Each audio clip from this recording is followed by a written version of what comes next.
Some days I feel like I'm just struggling. I've been trying to get this art business off the ground and, well, started, so I can actually work on something that I care about. Unfortunately, to live in this capitalist society, a lot of us have to monetize our hobbies, and that's what I've been trying to figure out in my 30s.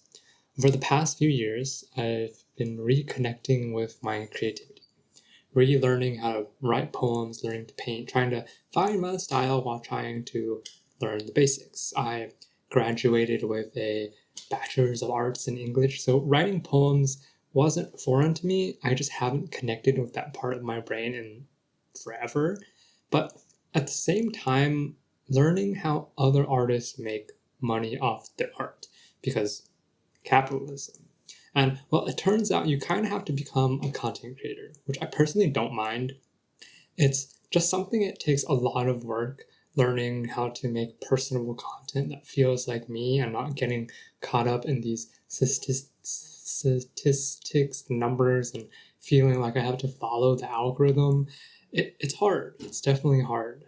Of course, there's like this big learning curve, learning how to edit videos, finding your own style of content, finding your style of editing, and it's a lot. It's so much. And sometimes I just stare at a blank screen for hours, and if my body would let me, I would break down.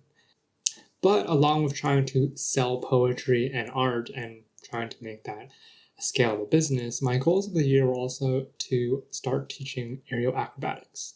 It's one of my favorite movement things right now, and honestly, I've achieved that goal. And somehow it doesn't feel like a lot. It doesn't feel like a big accomplishment. Like I didn't celebrate it, but if you asked me months ago, it would have felt unattainable. But now I teach a class every Friday to teenagers or young adults, and it's honestly a lot of fun. It's not a big income stream, and it's definitely not making crazy money, but I just enjoy it. It gets me out of the house to interact with people, and it's something I just enjoy. I was originally trying to be a teacher when I was in university to teach kids English, but then I decided that that wasn't the career path for me, and then ended up in corporate hell.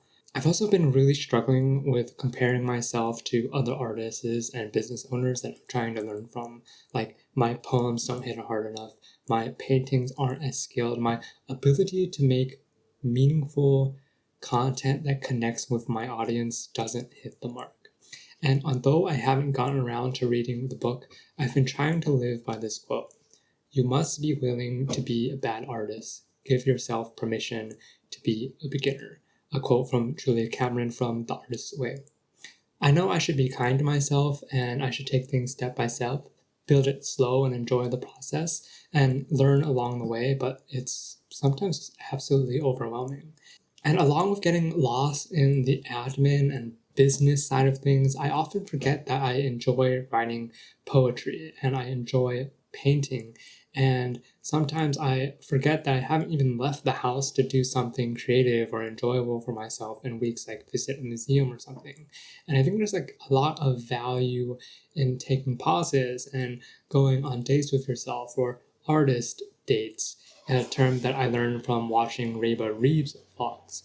Honestly, I need to get out more and consume more art in person and not just over my screen or phone.